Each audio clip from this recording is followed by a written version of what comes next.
Yeah, we don't really have clarity on it at the moment.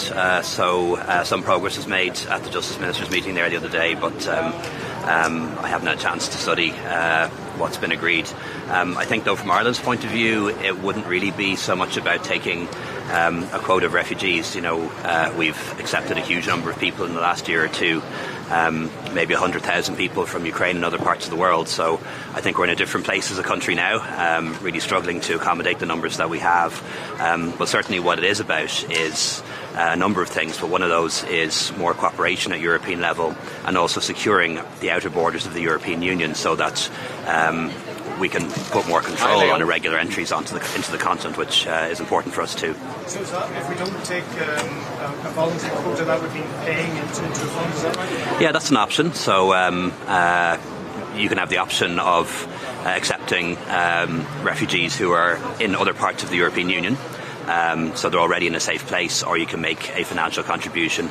But realistically, where we are in Ireland at the moment is having accepted over 100,000 people from Ukraine and other parts of the world in the past 2 years. I don't think we're really in a position to accept more voluntary transfers, not until we get on top of the accommodation situation. I think people will understand that. That's not to say that we'll turn away people who come to Ireland. Of course we won't do that. But volunteering to take more people is a different thing entirely. Taoiseach, this week some figures emerged on what it would cost to let Ukraine into the European Union, including a calculation that under current rules it would mean a 20% cut to camp farming payments. Does this put a dampener at all on Ireland's support for Ukraine's membership? I'm a strong supporter of Ukrainian membership of the European Union, and not just Ukraine, also the Western Balkans and Moldova. And if you look at things in the round, if you take the broader view, the longer term view, enlargement is always good for Europe. It helps to provide us with security, helps to embed democracy and human rights, and also helps the European economy to grow in the round. So I think it's really important that when we look at these questions, we don't see them just as a financial calculation. If Ukraine, Moldova, the Western Balkans join the European Union, they'll become wealthier in due course, just like Ireland. They may yet become contributors to the budget.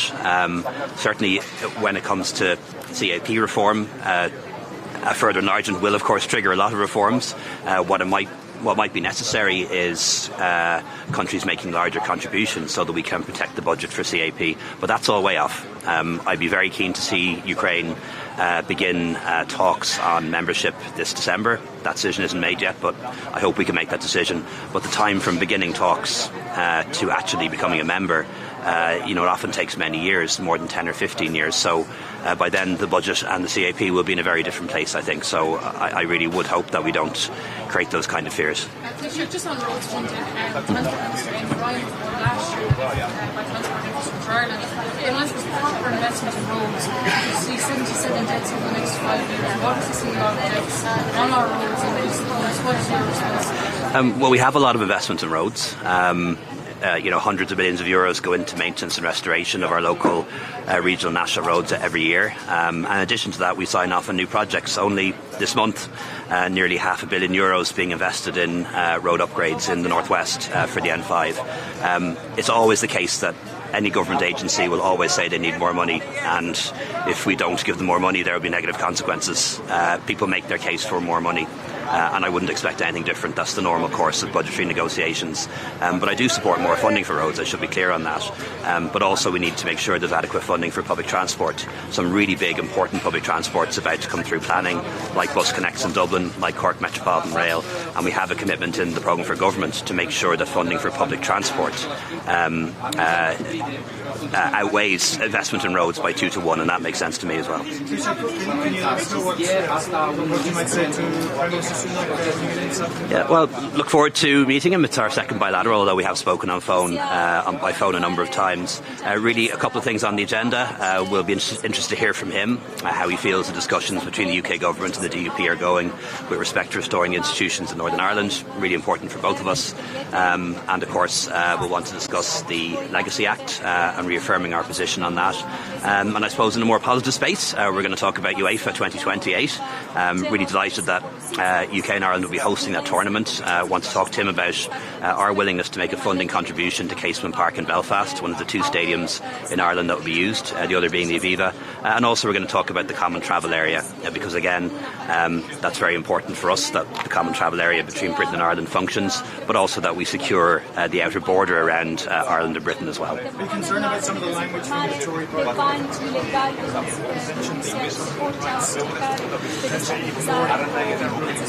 Yeah, I am, to be honest.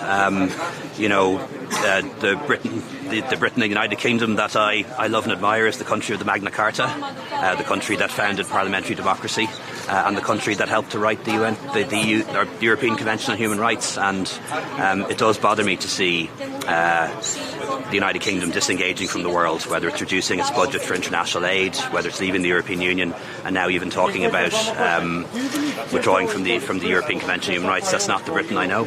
Why is Europe consistent in this match? We'll certainly discuss the issue of the UK legacy legislation. That's something the Irish government is very opposed to, and so are the victims groups, and so are the 5 main parties in Northern Ireland. All agree this isn't the right approach, and we believe it is potentially in contravention of the European Convention on Human Rights, and certainly I'll be saying that to the Prime Minister. Just very quickly on the budget, obviously, I think you're going to finalise over the Ukraine. Can people support, can people expect additional their energy bills in the form of energy credits? So the detail of that hasn't been worked out, but look, what I can say is that people will get help with their electricity bills over the course of the winter. The detail of that has to be worked out. Electricity prices have fallen, but they're still substantially higher than they would have been 2 winters ago, and we understand that as a government, and we have the money to help people with those bills, and we will, but the exact detail is yet to be signed off on. Along with enlargement, we've heard some concerns from Ireland about possible reforms that are coming. Enthusiasm from Ukraine and Ireland has dampened. No, the European Union that we have now is designed for, maybe 27, 28 members. The European Union of the future, I believe, is going to have more than 30 members, not just Ukraine, but also Moldova and countries of the Western Balkans. They're European countries. We want to see them within the European fold, within the European family. And of course, that's going to require reforms to the budget, to some of the policies, to the way the institutions work. We've done that before.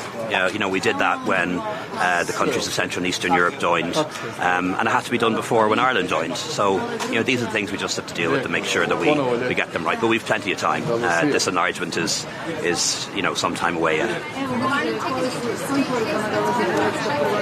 Well, we have to decide that. We're waiting on detailed legal advice from the Attorney General. We'll have that the next couple of weeks, and at that point, I'll sit down with Taoiseach Minister Ryan and other colleagues, and we'll recommend a decision to government. Zelenskyy. Thank you.